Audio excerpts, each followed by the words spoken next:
Hello and welcome to another video with Creative Mastermind. Today we're going to talk about something that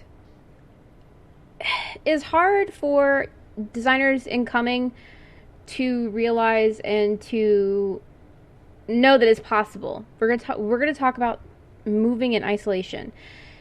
And what that means is whenever you group something together, you intend for it to stay that way. And it may have many pieces to it, or it may only have a few.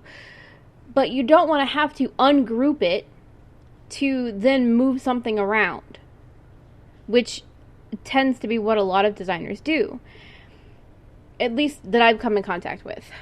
The thing to do, though, not to have to ungroup it, is to move in isolation. The way to do that is I've made this just random thing to illustrate how to do this. All you have to do is, this is grouped together by the way, all you have to do is double click on whatever object it is and it will allow you to move that object separately, and you'll see that it says layer 1 group. That means you're in the one layer and this is the isolated group you're working in. And if you have other groups of things on the artboard, like I'll illustrate in a few minutes, they'll be gray. So I can move this around and then click out of my isolation, and this is one whole thing again. Now if we duplicate this, we just drag this down here, we have these two things here, and I again just want to move this bottom one down here. Now I have my group selected and I simply double click on the thing I want to move. You can see that the previous group that we messed with is now gray. It's not part of this group because we're working only with layer 1 and only with this current group. Now if we were working only in layer 1, we could move any of these objects around and select them and move them. We'd go back to layer 1 and we'd choose this group this time and we'd move just this group.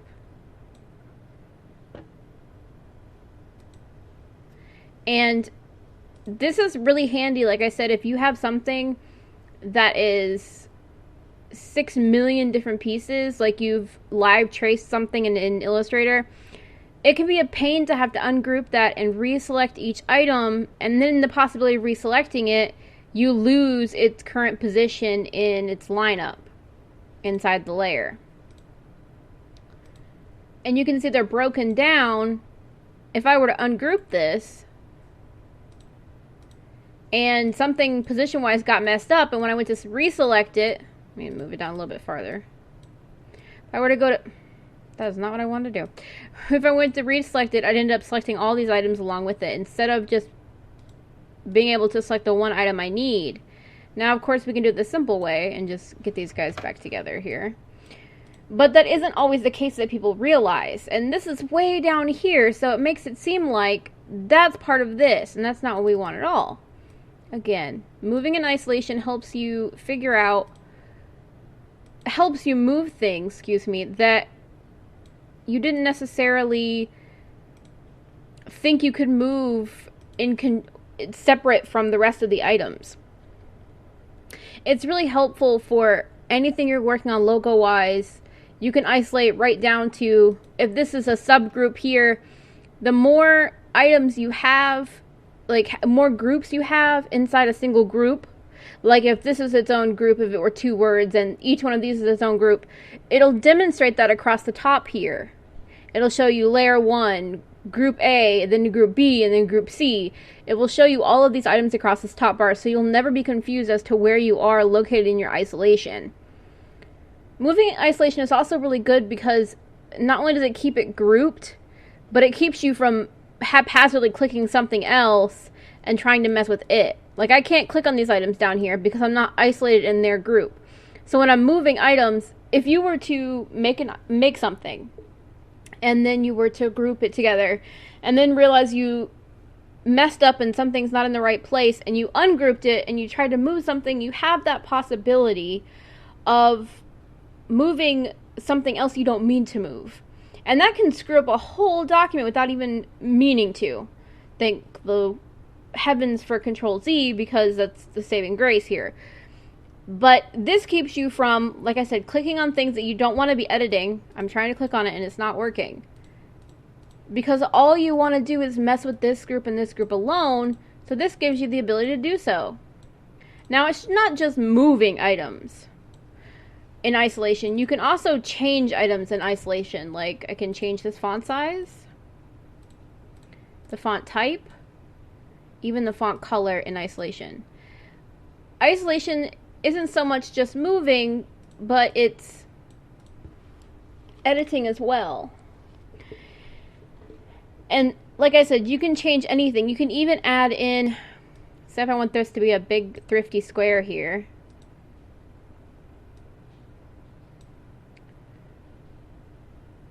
Let's make that a different color than what my font is. Then that will now become part of your group because you've created this object in the isolation and it will automatically become part of this group. Now, if you'll notice on this layered panel here, did I pull away from my dock? On this layer panel here, you see isolation mode. Now, when you're in isolation mode, like we are now because you see this gray bar, when you're in isolation mode, you only touch and you only see what you have isolated.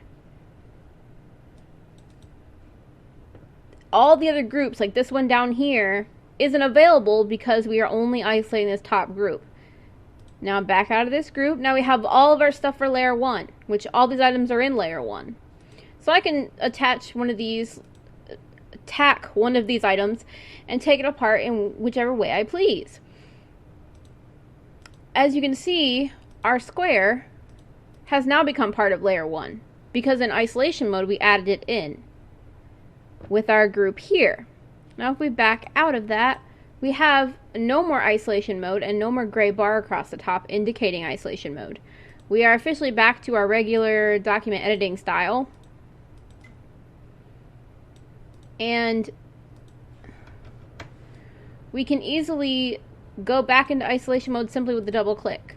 Now it saves a lot of time because all we're having to do is a single double click as opposed to clicking, right-clicking, ungrouping, moving, regrouping, going ahead, because once we're done editing, all we have to do again is click out of it. It's that simple. I'm gonna move this square in so he's not outside of my artboard. Any edits I make with this while in isolation mode reflect, like we saw earlier when I moved this. And we're gonna stick this up here. And just like that, our group is still intact. We can still move it all as one outside of isolation mode. And we've added things to it. We've moved things without having to ungroup and without having to add to the group since we did it through isolation mode. This is surprisingly a really easy tool that a lot of people find by mistakenly finding it or read it somewhere. But then there are people who don't find it, and I think that's kind of sad because it's such a useful tool. And I use it all the time because, it's so much easier when you have many things grouped together and you need to be able to find just one item of that whole thing. See? Our little group is all together. And the second group we made is still together. And they are grouped together inside layer 1. Now, if they were two different groups, two different layers, excuse me, and we clicked on this layer, rude, it would tell us we're now in layer 2 and group. And you can see that the line here indicates the coloring that each layer has. So if I go back, this group is a blue group because in layer 1, and we'll talk about color fixing and all that in another video, but it indicates which layer you're looking at. So if you know layer 1 is blue and layer 2 is red, then when you're in isolation mode and you're not necessarily paying attention to what it says over here, you'll notice this line and think, okay, this is blue, I'm in layer 1, I'm in the wrong layer. Or I'm red and I'm in the wrong layer. But even if I click this, I still can't click this. Unless it's in the same group or the same subgrouping, you won't be able to edit it. Just what's here will you be able to edit.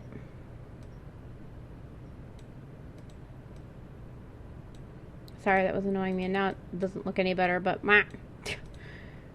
So hopefully this was helpful to you in knowing how to isolate and how to move inside the group. And if you like this video, give it a thumbs up or subscribe. And there'll be more videos coming soon. Have a wonderful day and happy designing.